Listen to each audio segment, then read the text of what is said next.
नोरमा group, जो सोचता है वो करता है। आपके अपने सपनों का आशियाना। जब जब बिहार की चर्चा होती है तो नीतीश कुमार के नाम के बिना यह चर्चा समाप्त नहीं होती है। और ख़ास करके जब चुनावी साल हो तो नीतीश कुमार का सबसे ज़्यादा चर्चा में रहना जरूरी भी है, क्योंकि नीतीश कुमार के बारे में दो बातें बहुत महत्वपूर्ण हैं। पहली ये कि वो मुख्यमंत्री की कुर्सी अभी छोड़ने की स्थिति में नहीं है, इसलिए उसके लिए वो कोई भी समझौता और कोई भी एक्ट कर सकते हैं। तो दूसरा, नीतीश कुमार पर कोई भरोसा नहीं। हालांकि नीतीश कुमार लगातार ये कह रहे हैं कि वो कहीं नहीं जाएंगे, इधर उधर अब कहीं नहीं जाने वाले हैं, 2 बार इधर उधर हो गए हैं, अब नहीं जाएंगे। बार बार वो भारतीय जनता पार्टी को ये एहसास करा रहे हैं कि वो कहीं जाने वाले नहीं हैं। लेकिन पिछले 17-18 महीनों में की सरकार जो थी महागठबंधन के साथ, उस सरकार में नीतीश कुमार ने कई ऐसे काम किए जिस काम को मिसाल के रूप में देखा जाता है। अब क्या इसके मायने कुछ अलग लगाए जाएं, या फिर जो तेजस्वी यादव के साथ उनका टकराव है और श्रेय लेने की जो होड़ मची हुई है उसमें कुछ कहानी है। खैर, इन सारी बातों के साथ साथ आपको बता दें कि ये चुनावी साल है और चुनावी साल में नीतीश कुमार ऐसे कई एक्ट करेंगे। हम लगातार आपको बता रहे हैं कि प्रगति यात्रा के दौरान नीतीश कुमार किस तरह से एक्ट कर रहे हैं, और आज भी वो प्रगति यात्रा पर ही हैं। इस यात्रा के दौरान तो नीतीश कुमार लोगों से संवाद कर रहे हैं, महिलाओं से जो क्या चल रहा है, वो जीविका दीदियों का क्या हाल है, किस तरह से वो सारा सब कुछ चल रहा है, किस तरह की योजनाओं का उद्घाटन और शिलान्यास करना चाहिए, किस क्षेत्र में किस चीज़ की ज़रूरत है, ये सब कुछ तो हो ही रहा है। लेकिन साथ साथ एक बड़ी राजनीतिक चाल भी चली जा रही है। इस चाल में आने वाले 2025 के चुनाव को मद्देनज़र रखते हुए नीतीश कुमार को ये पता है कि उनके वोट बैंक में सेंधमारी हो सकती है। 20 साल से वो सरकार चला रहे हैं, ऐसे में एंटी इनकम्बेंसी भी हो सकती है। तो उन वोटों का जुगाड़ कैसे होगा, नीतीश कुमार के दिमाग में ये बात चलती रहती है। और नीतीश कुमार बिहार के लिए एक तरह से समझिए तो पर्याय बन गए हैं। हालांकि अभी भी इस बात को लेकर के ये कहा जा रहा है कि नीतीश कुमार आने वाले 2025 के चुनाव में पूरी तरह से एक्टिव रहेंगे और एनडीए गठबंधन ने उन्हें अपना नेता मान लिया है। वहीं दूसरी तरफ आपने देखा होगा कि अगर नीतीश में स्पार्क नहीं है तो लालू प्रसाद जैसे मजे हुए खिलाड़ी, जो कि बिहार की राजनीति को बहुत बारीकी से बहुत अच्छी तरह से जानते हैं और एक एक मिनट का उन्हें अपडेट है, वो जानते हैं कि कैसे बिहार के लोगों का वोट आता है और वोट बैंक कहाँ है। इन सारी बातों को लेकर के जब आकलन करते हैं तो उन्हें भी लगता है कि नीतीश के बिना सत्ता में पहुँचना असंभव है।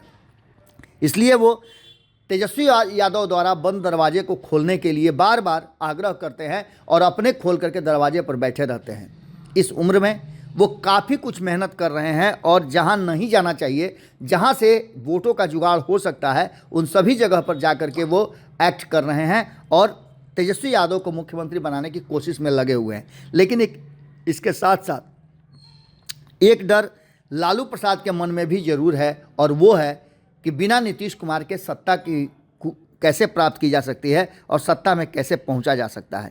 पिछले 17 महीने की सरकार की हम चर्चा भी कर रहे थे। उस दौरान नीतीश कुमार ने सरकारी नौकरी के साथ साथ रोजगार सृजन करने के बहुत सारे साधन मुहैया कराए। सरकारी नौकरी भी मिली, 5 लाख से ज़्यादा लोगों को सरकारी नौकरी मिली और अभी उस प्रक्रिया को जारी रखा गया है। कहा यह जा रहा है कि 10 लाख से ज़्यादा लोगों को नौकरी 2025 के चुनाव से पहले दे दी जाएगी। तो इसी बीच में आपने ये भी सुना होगा कि नीतीश कुमार के मंत्रिमंडल के कई मंत्री अपने अपने विभागों को लेकर के और बाकी बचे 9 महीने में बहुत कुछ करने की बात भी कर रहे हैं, उसकी योजनाएं और रणनीति भी बन गई है। इस बीच आपको ये भी हमने बताया कि प्रगति यात्रा के दौरान जो बची हुई योजनाएं हैं और जो अधूरी हैं उसको पूरा करने के लिए नीतीश कुमार ने एक टाइम फ्रेम रख कर दिया है। तो वहीं नई परियोजनाओं के भी उद्घाटन की बात वो लगातार कर रहे हैं। इसके लिए राशि मुहैया कराने की बात हो, उसको भी वो करा रहे हैं। घूम करके आते हैं प्रगति यात्रा से और अपनी कैबिनेट की बैठक में उस योजना को मंजूरी भी दिलवा देते हैं। इसी बीच आपको बता दें कि नीतीश कुमार आने वाला जो विधानसभा का सत्र होगा, उस सत्र में बहुत सारे ऐसे फैसले करने वाले हैं। नीतीश सरकार नए बजट की तैयारियों में जुट गई है और इसके दृष्टिगत श्रम संसाधन विभाग के साथ साथ अन्य जो विभाग हैं उन विभागों को भी अलर्ट मोड पर रख दिया गया है। इस बार नीतीश कुमार का फोकस युवा है। युवाओं पर फोकस करके नीतीश कुमार आने वाले इस 2025 के चुनाव में कुछ नया करना चाहते हैं, क्योंकि उन्हें पता है कि युवा अगर उनके साथ हो गए तो महिलाओं और युवाओं के साथ माने एम और वाई समीकरण जो है, वो इस एम वाई समीकरण के साथ जो कुछ भी होगा वो पूरी तरह से अपनी बात को और अपने वोट बैंक को अपने पक्ष में कर सकते हैं। एक तरफ MOI का समीकरण लालू प्रसाद के पास है, तो हम आपको शुरू से ही बता रहे हैं कि इस बार MOI समीकरण जो है वो बनाने की कोशिश में बाकी सभी लगे हुए हैं, लेकिन उस MOI और इस MOI में अंतर है। नीतीश कुमार का MOI समीकरण महिला और युवा है, जिसको लेकर के अब देखे होंगे आप कि उस पर सेंधमारी करने की कोशिश हर दल कर रहा है।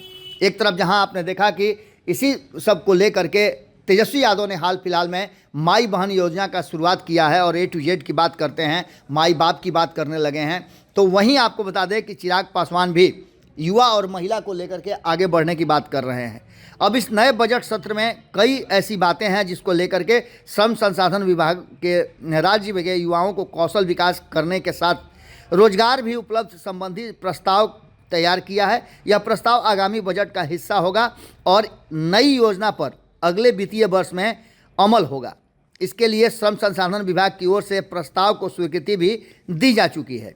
इस प्रस्ताव के तहत आपको बता दें कि नीतीश कुमार ने एक बड़ा फैसला किया है और प्रस्ताव के अनुसार 20 लाख युवाओं को बाजार आधारित मांग के अनुसार प्रशिक्षण दिया जाएगा। इसके लिए 38 जिलों में 8000 प्रशिक्षण केंद्र की स्थापना की जाएगी। उसमें सेक्टर स्किल काउंसिल की भूमिका महत्वपूर्ण होगी। इसके लिए पहले ही बिहार कौशल विकास मिशन और सेक्टर स्किल काउंसिलिंग के बीच MOU हो चुका है। श्रम संसाधन विभाग का कहना है कि नई योजना के तहत राज्य में मेधावी युवाओं के प्रशिक्षण के लिए और गुणवत्ता को समझने के लिए ये तकनीकी पाठ्यक्रम की शुरुआत की जाएगी, जिसके लिए प्रशिक्षण उपलब्ध होगा। बेगूसराय को 555 करोड़ की सौगात मुख्यमंत्री देने वाले हैं। और इसके साथ साथ आपको बता दें कि प्रगति यात्रा के क्रम में मुख्यमंत्री नीतीश कुमार ने 18 जनवरी को बेगूसराय जो पहुंचे थे, उसके हिसाब से 555 करोड़ की राशि का उन्होंने निर्गत किया और इसके लिए कई ऐसी बातें की गई। आपको बता दें कि इस योजना के तहत ही नीतीश कुमार ने कहीं ना कहीं एक बात कर दिया कि जिससे आने वाले समय में रोजगार और जो अन्य सृजन है, नौकरी है, उसको उपलब्ध कराया जा सके। इसके लिए नीतीश कुमार लगातार चर्चा भी करते रहे। CM ने कि जो इस योजना के तहत है, जो उन्होंने बेगूसराय में किया, उसके बाद से अब इस पर विभाग जो है पूरी तरह से अलर्ट मोड में आ गया है। आपको बताएं कि बेगूसराय में भी कई योजनाओं का उद्घाटन उन्होंने किया, जिसकी जानकारी हमने आपको दिया ही था। इसके बाद आपको बता दें कि इस पूरे योजना के तहत बिना दक्ष प्रशिक्षण के युवाओं के प्रशिक्षण का रुझान कम हो जाता है। युवाओं को उन्नत कौशल से लैस और करने और रोजगार के लिए तैयार करने की जो बाजार की मांग है, उसके अनुसार प्रशिक्षण देने की बात शुरू की गई है। इसके साथ साथ आपको बताएं कि हमने आपको बताया है कि इसमें सेक्टर स्किल काउंसिल की भूमिका महत्वपूर्ण साबित होगी। युवाओं को कौशल विकास के बाद देश विदेश में उद्योग की आवश्यकता के अनुरूप रोजगार पाने में मदद मिलेगी। इसके साथ साथ सरकार रोजगार का सृजन भी करेगी और ऐसे युवाओं को स्किल्ड भी करेगी। इन सारी परिस्थितियों को लेकर के अब एक बात तो तय मान के चलिए कि नीतीश कुमार जहां महिलाओं पर फोकस हैं, वहीं युवाओं के लिए भी उन्होंने एक नए राह का चयन किया है, जिसमें 20 लाख से ज़्यादा युवाओं को प्रशिक्षित किया जाएगा। और ये 20 लाख युवा आप समझ रहे हैं कि वोटर होंगे, प्रशिक्षित होंगे, तो निश्चित रूप से नीतीश कुमार को फ़ायदा मिलेगा। 9 महीने के अंदर नीतीश कुमार को वो सारा क्रिया प्रतिक्रिया कर लेना है, जिससे आने वाले 2025 में NDA की सरकार बन सके और नीतीश कुमार के पास इतने वोट हो जिससे कि वो मुख्यमंत्री की कुर्सी तक बने रहे। इन सारी बातों को लेकर के नीतीश कुमार की रणनीति और योजनाओं पर हमारी नज़र बनी हुई है। आज भी नीतीश कुमार प्रगति यात्रा पर हैं। हम देखते हैं कि प्रगति यात्रा में आज उनका क्या कार्यक्रम रहता है और किस तरह की घोषणाएं करते हैं। जुड़े रहिए भारत लाइव के साथ। बहुत बहुत धन्यवाद। आपके सपनों को हमने सजाया है, ई-होम्स पैनोरमा को हमने बनाया है। ई-होम्स मेरा एक सपना था जिसपे मैं पिछले 4 साल से काम कर रहा था। हमने जो बनाया है वो सबने है माना।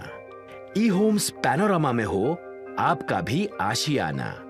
और फाइनली हमने 2021 में इस प्रोजेक्ट को लॉन्च किया। बहुत लोग अप्रिशिएट कर रहे हैं कि पूर्णिया जैसे शहर में, बिहार के, एक तो बिहार की बात करें उसमें भी पूर्णिया जैसे छोटे जगह में इस तरह का लाइफस्टाइल देना, ये सुन के हम लोगों को बहुत अच्छा लगता है। ई-होम्स में हमने कुछ और भी किया है, जैसे हम जिस जगह में रह रहे हैं हमारे फैमिली सिक्योर हो, उनको सिक्योरिटी का ध्यान में रखा है। आपकी सुविधा और सुरक्षा आपके लिए खास है, ये आपका विश्वास है। इसमें आर्टिफिशियल इंटेलिजेंस का 7 लेयर सिक्योरिटी का हमने इस्तेमाल किया है। लस ग्रीन कैंपस को बनाया है। यदि हमारा बाउंड्री वाल है तो वो वर्टिकल गार्डन है। ये जितनी भी फैसिलिटी होता है एक इंटरनेशनल टाउनशिप में ई होम्स है, ये हम लोग विश्वास नहीं कर पा रहे हैं। जो भी हमारे मित्र दोस्त या जो भी हमारे बाहर के बाहर आते हैं तो हम लोगों को बहुत अच्छा सुनने को मिलता है और बहुत अच्छा क्रेडिट मिल रहा है। वो सारा हमने सिर्फ एक बिल्डिंग नहीं बनाया, हमने एक बहुत अच्छा लाइफस्टाइल दिया ई होम्स में, और मेरा एक सपना था जिसको मैं आज फुलफिल होते हुए देख पा रहा हूँ। ये आपका आवास है। ई होम्स पैनोरामा में अब आपका निवास है। E homes Panorama, luxurious lifestyle redefined. Panorama group, जो सोचता है वो करता है।